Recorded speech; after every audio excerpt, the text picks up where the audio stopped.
Hello, and welcome to the Influence Change at Work show. I'm your host, Heather Stagel, founder and change facilitator at Inclaria, where you can accelerate your influence so you can overcome obstacles to change and make a bigger impact in your workplace. Today, my guest is Tim Gardner, who joins the show to share what to do when change requires a layoff.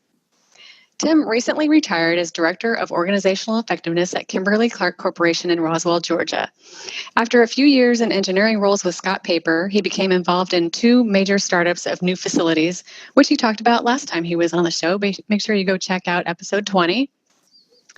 But following a merger with Kimberly-Clark in 2000, he served as HR manager at two manufacturing facilities for a few years before joining corporate in his most recent role. As Director of Organizational Effectiveness, he supported various organizational changes in structure and process improvement, and watched over or managed a number of layoffs, as you'll hear today. So, Tim, welcome back to the show. Thanks, Heather. It's good to be talking to you again. So one of the reasons that I wanted to have this conversation is because inevitably in my Fundamentals of Influencing Change at Work class, it's a 3-day class where we go through what are all the different elements of how do you influence change. It inevitably comes up that somebody's project is going to result in some kind of layoff, reduction in force, something like that, or people are afraid that that's going to happen. And so I wanted to bring in someone who's had some experience with that and hear how do we actually do that when you have a layoff involved in change. Great. So just to give some background, what are some of the change initiatives that you've been part of that required some kind of reduction in force or layoff? Yeah, well, there have been two that were fairly significant in the last 7 or so years. We used to have a portion of our business that was in the healthcare industry. So Kimberly-Clark Healthcare was spun off a few years ago and became its own entity, and as Halyard, known at the time as Halyard Health. Okay.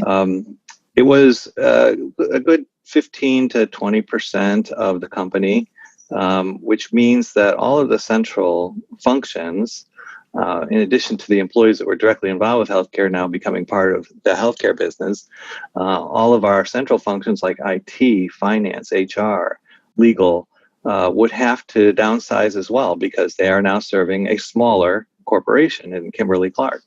In some cases, their roles translated over into the healthcare business, but not anywhere near its entirety.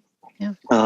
We had to, for example, support them for a couple of years with IT services and financial services till they could get their own IT and finance solutions in place. So we had a situation where we needed to reduce our costs, but we also had about a 1 or 2 year window where we were acting as a provider of services to Halyard Health. So that's the one situation that was probably most significant. And then most recently in 2018, in early 2018, Kimberly-Clark announced a major initiative to change its footprint in manufacturing, in support functions. It was a change in operation strategy that would drive a reduction in force as well. So it wasn't a cost-cutting, we have to let people go. It was a design strategy change that led to the reduction. Yeah, so it sounds like there's a number of different initiatives that might result in something like this. So change in strategy or mergers and acquisitions, yep. Divestiture, like you said, process improvements can also end up in something like this. So, okay. So the question that always comes up is, when do you actually tell people? So if you know this is going to happen, when do you tell people? And how do you tell people without starting a panic throughout the company?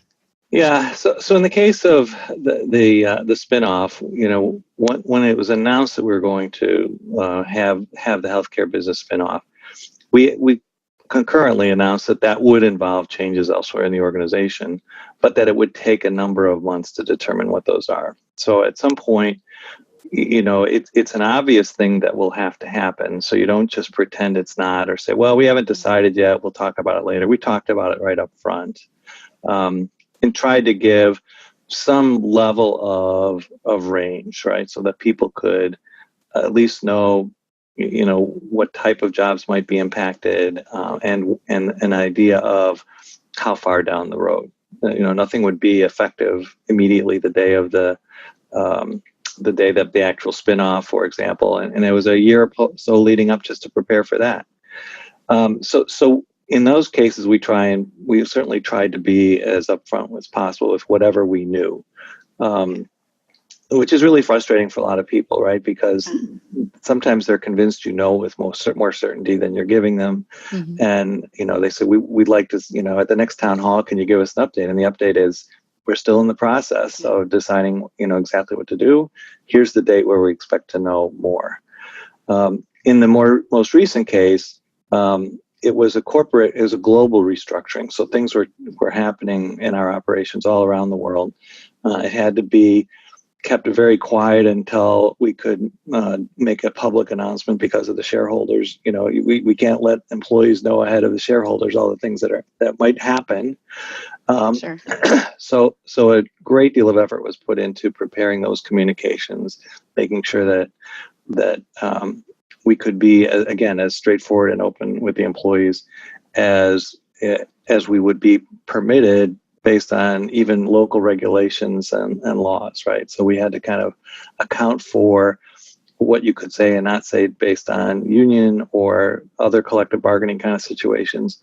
But our general intent is to let people know at the earliest possible time to let them know. Even if it's not complete information about who and when and all that. Right, just know that it is possibly going to happen. Yep. What's the scope, and and when do we think we will be able to give you more direct information, and whether or not when you might know whether this would be a direct impact to you personally. Okay. And what's the impact on morale on something like that? I think that every change agent's fear is we tell everybody this news and, half the people jump ship or, start to panic or, Yeah. One of the key things that I always try to drive in these situations was to say, remember that your audience is the retained employees.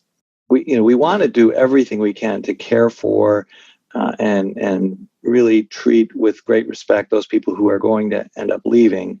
But at the same time, you want some level of excitement in the employees who are going to be retained, which is the largest part of the population.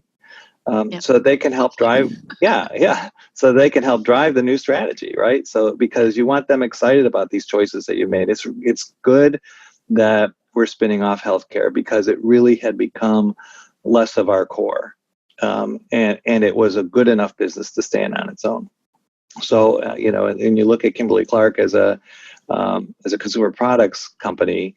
Healthcare is adjacent, right? It's not exactly the same. So it was time to say, let's spin out of that. And what that meant is that capital would be more available to other parts of the business that would be looking forward to reinvesting in some of the paper machines and some of the converting equipment or some new business ideas.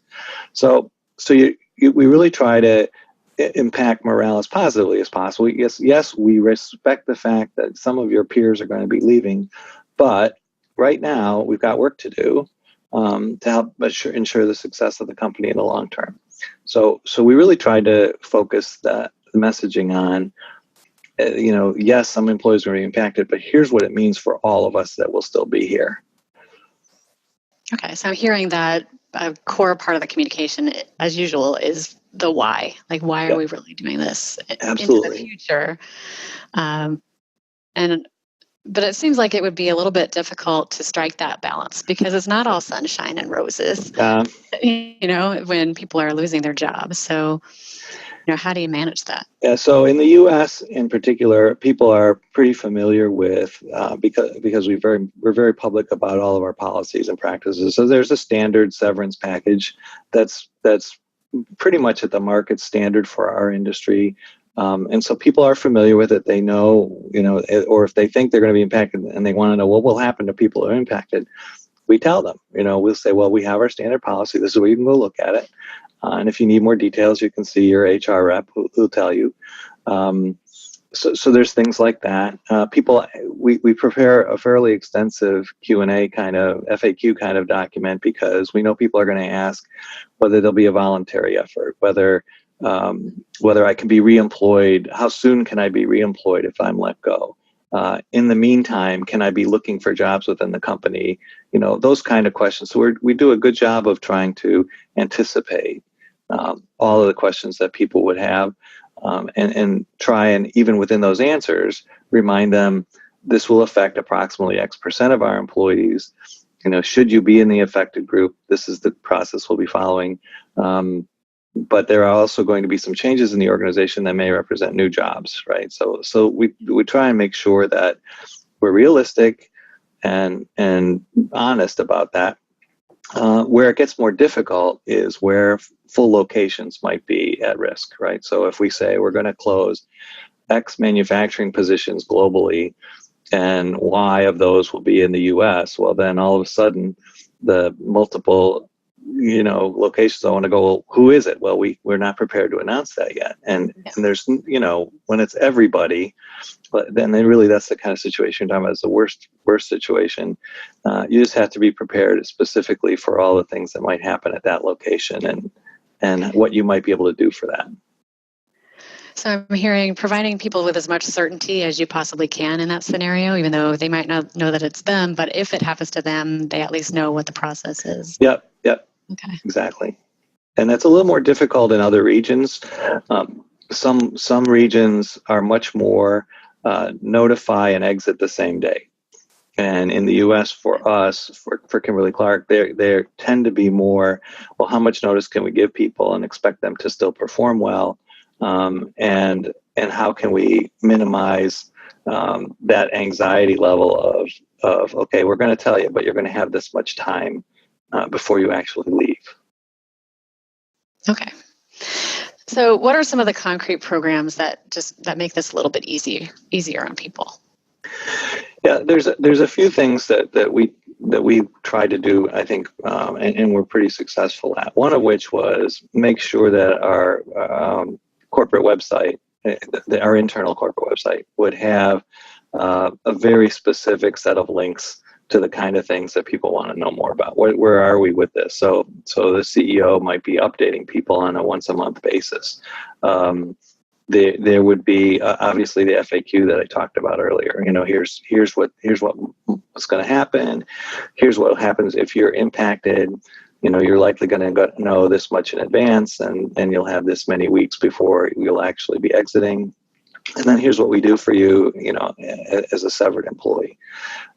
So we provide all that information in a central location, and we had our communications professionals really tied into that and making sure that HR and communications were working very closely together. So that's one aspect. Another aspect that was maybe unique to Kimberly-Clark is the CEO there wrote a blog every week for about the last 8 years. Every Monday, there was a new blog that would go up.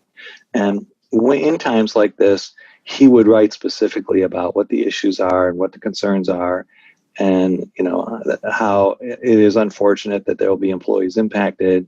And in the history of a 150-year-old company, this is not the first time these things have happened, and it takes a lot to reinvent and reinvent and reinvent, and sometimes there's some loss of work as a result of that. So he did a really good job of kind of keeping people updated and connected just through his weekly blog. And then the other thing we do is really reach out to managerial influencers, people that we know are good at sending messages that have the integrity and the background that people respect. When they're speaking, they truly are telling them exactly what they know, and they're telling it in a way that's compassionate and caring, and focused on the future. Okay. Well, I was going to ask you, how do you equip managers for that situation? And it sounds like you maybe reach out to some specific managers, like you just said, that have that kind of influence and trust. But what about everybody else? Yeah, so the HR team also gets, they get all of the information that we can possibly provide them, and we set up. So I was part of a core team that had weekly 2-hour calls, and the purpose of that was to get feedback from the various HR directors around the globe, And when we do 2 meetings, we'd have to do one late at night and then do one midday to get input. It's like, what more do people need to know, right? So we've told them this much. What's your response like? Is there any concerns in your area? And frequently we would get back, nope, everything, people understand it. Of course, they're not happy, but there's nothing more we can tell them at this point. Or we get, hey, there's a lot of rumors about this location or that location. Is there anything we can do to manage the rumors of those particular issues? And sometimes you can. We couldn't really go to any one location and say, don't worry, you're not one of them, right? But at the same time, managers at those locations know what their budgets are. They know what the plans are for their particular product lines. And they could say the right things to just say, hey, folks, let's just focus on being safe, doing the operation. We'll know more at the right time. But we've continued to deliver the right costs and the right quality. And so we feel confident that our mill will continue on. They might be right or they might be wrong, but it's still an honest. I mean, they don't know. They don't know at that level. So we equip the managers everywhere the best we can. I mentioned some key influencers first, but we also have what we call a leadership toolbox at our intranet site that anybody who is a manager has access to. And they could go there for updates as well and key messaging and some of that kind of stuff.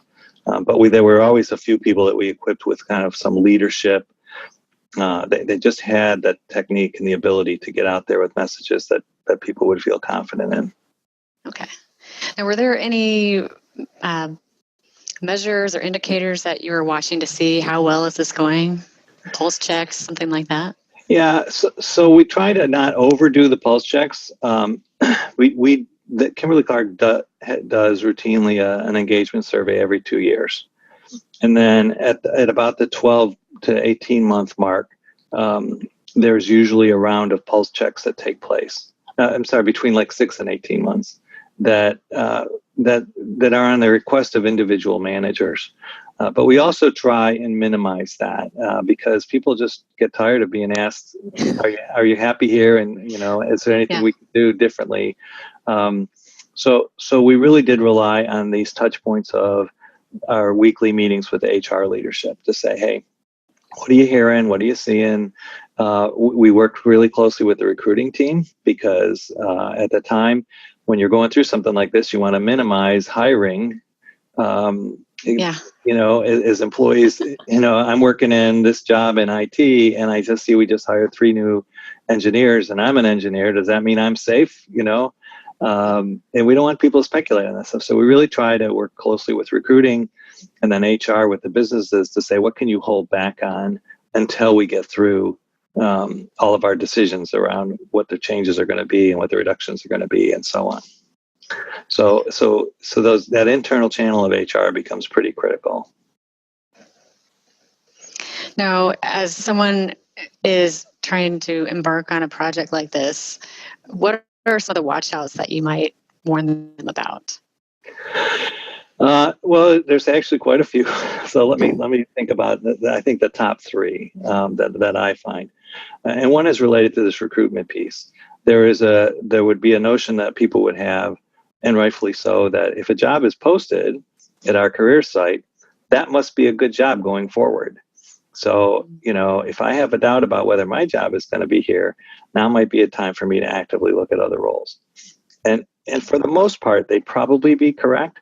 But, in the time period between when you announce a global restructuring and then you actually start the activities involved, there's still some design work going on. So in the IT world is how much are we going to move from our U.S. location to our Czech Republic location? How much work from finance is going to move from a U.S. location to a non-U.S. location to better support the regions that they're supporting? And really becoming a more global company each and every step of the way, right?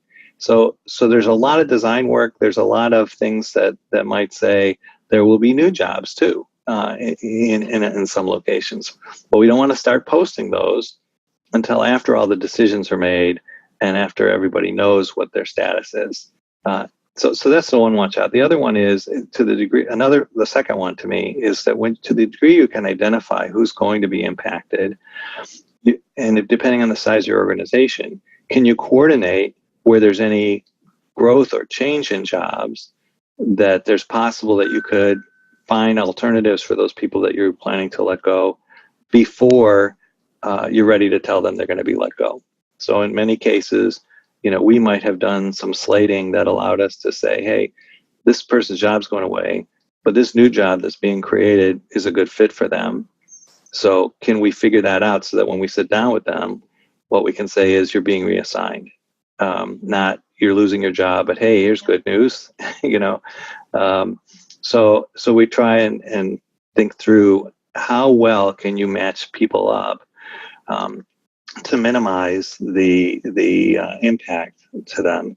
And then the third thing is understanding the impact of a potential voluntary approach.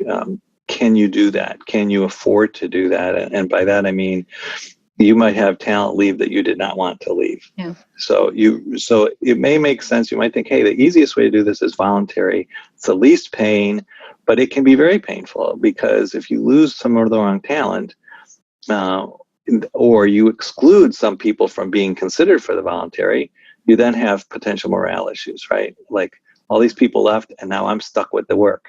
And that kind of, the subset of that third one to me is, you need to really be clear about, if you're reducing, that work is going away as well.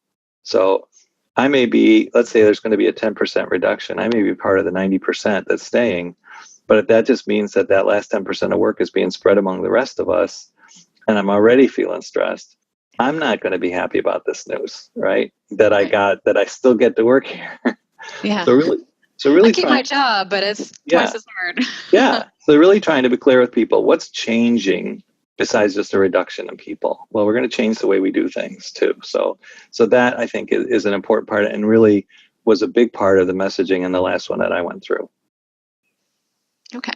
Can you talk a little bit about voluntary versus involuntary, and just how does that work? Yeah, sure. So one of the things, and we spent a lot of time debating this before we decided to do voluntary this last time around. There's a concern in some of the bigger corporations that people just believe, well, every 8 to 10 years, there's a chance for me to take a voluntary departure, which in many cases has a benefit associated with it, right? So in some cases, if there's a company that still has a pension plan, they might allow people to take their pension a couple of years ahead of when they'd normally be eligible for full pension, or they might add 5 years of service to the calculation, or something like that, to encourage people to make the choice.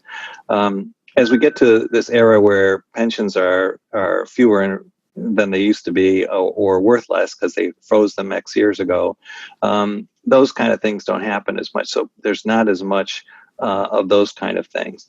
But if you're doing a voluntary, it's generally to help ease the pain. And in some cases, it's to help turn your organization a little bit. If there's people that are dissatisfied or have not been really happy with their job, and you're going to give them 3 months pay and outplacement services, they'd probably say, great, I was going to go out on my own. Now I at least can have a few months of cushion and a good service to help me find a new job. And ideally, those employees know the market anyway, and have an idea of how employable they are. So you get a chance to help people who might not have stayed much longer anyway have a graceful exit, and make room for people that were really committed to staying.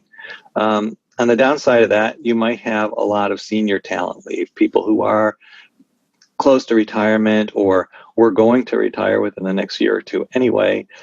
And so now you've paid extra for them to leave when they were going to leave anyway. So it's a costly step to take. But on the plus side of that is some of those people create greater opportunity for the other employees that are kind of in that mid-manager ranks. And it also means that for the next couple of years, you're less likely to have too much retirement outflow, because you're just really advancing retirement for many people. Again, the size of the corporation matters, whether there's pension or not matters. Mm-hmm. And whether or not you want to draw out any groups and say, well, these groups will be excluded from consideration. You can do that legally. It's just that's when you get the situations where people who could have benefited pretty well from that now are disgruntled employees. Right. You got fairness issues. Yeah. So it's tough. It's just there's always going to be something. There's always going to be somebody who, if this were 1 month later, that I could do it. Or if this, if I was going to turn 55 tomorrow, or the day after they close it, then I can't afford to do it, because age 55 for many people is a vesting age. There's all sorts of things, at least at our company, that would impact. So it's really tough when someone doesn't make those deadlines, and they can't make the choice. But it's just a very complicated situation, and you need to plan it out and not just think, oh, this is a really good way to do it, because there's so many things that could go wrong in terms of talent and replenishment and people who aren't really eligible to get a hold of that, who wish they could. Yeah. Well, it sounds like it would also be like a knowledge retention issue as well. Yeah. So now getting specifically getting into the change management aspect of this is that you have to start to think through what happens with that, when that goes on. So, for example, I've led the last two of these, the two efforts, the healthcare effort and the strategy change effort that's just recently completed. And as part of that, I made that choice to leave, because we did have a voluntary. Well, part of the restriction that I had was, let's say we chose in February, and we told the employees the earliest day, you'll be told your release day, that could be as early as May, and it could be as late as December 31st. And the thing that would guide that would be, how much do we need for you to do transition work between now and then? So I may have elected in February, I'm going to voluntarily leave. And in April, I would find out whether my date would be May, June, October, December, whatever. I knew that my date was December because you were putting the days together. Because I was putting the thing together. I was managing the project. And I was expected to leave a good paper trail, right? So really keep the filing system correct and updated, make sure that everybody from HR and legal were tied into all the different things that were going on. And so you have to, from a change management standpoint, have a really good knowledge transfer process in place. So we really worked up front with, again, when we announced our intent to do this voluntary approach, we also had a huge presentation for team leaders to say, here's what you need to be thinking about when we tell you that these 3 people on your team are all voluntarily leaving. You need to figure out what you need to do to transfer their work to somebody else, what you need to do to transfer their knowledge base within your organization, and you need to start working on, with your manager, what's the new design under the new work plan, so you can determine whether or not you need to transfer other people into that organization, or whether some of that work's going to be transferred elsewhere in the organization. So really trying to help people understand well in advance that you're going to be faced with some difficult change management problems, and here's what you need to do about them. Yeah. Okay. Were there any instances where there were teams that said, I can't let go of more than 2 people, let's say, and then 3 of them want to leave and one of them has to say no? Yeah, no, there was no. So one of the things that we committed to up front is twofold. Once you've elected to leave, you can't change your mind. And the other is we are committed to letting you go. So nobody could be. Nobody would expect that their team leader is going to come back to them and say, look, I know you applied to leave, but we've decided we're going to decide you can't. Or, why did you do that? We were going to promote you next week or something like that. Right. So we really tried to make sure people didn't do anything stupid like that. But I think that in a case that you just described, there were 2 or 3 areas where we were hit pretty hard. one of the things that I was doing is we had about a three-week window where people could elect. We did it through a SharePoint site. And every day at 7 o'clock, I would review, the last 24 hours activity and report back to all of HR. Here's what's going on in your area. And, in particular, hey, you over in this area, hey, you look like you have a higher percentage of your total employees. So I knew all the balances. I knew, how many employees were in R&E in our family care business. So that when I could count the people who were selecting from that area and say, here's a percentage for you, right? So the HR people and every team knew exactly what the impacts were on a day-to-day basis. In a lot of cases like this, it's a big life decision. So most people don't make that choice until the last 3 or 4 days. So that's when it really becomes obvious where the issues are. And then the managers had 4 weeks from the time the election was done to determine how long I need to hold everybody. So we gave them plenty of room, plenty of information, so they knew what the impacts were. They knew the impact of supporting areas. So, one group, let's say we have a testing group that does all the product testing. And the research and engineering group counts on them. Well, they need to know how many from that group are going to be impacted, because the workflow might be impacted for a while we figure that out. So there was a lot of that need to kind of cross review with everybody. This team's got this many people. Their targeted date is June. How will that impact in your area, right? So we really spent a lot of time making sure that we minimize the impact of talent loss through good timing, and then set processes for knowledge transfer and skill transfer. Okay. So something else I'm curious about, because it seems like there'd be an element of guilt involved in being a change agent responsible for doing a layoff. And so I was wondering, did you ever feel that way? And, what did you do about it? How did you get through that? Yeah. So in the healthcare spinoff, I was probably where I was really faced with that, because the biggest probably impact was in our IT organization. And as a organization design person, I had worked very closely with the IT organization. I knew them well. I understood their structure well. I had been to some of their primary locations many times and knew a lot of the individuals involved.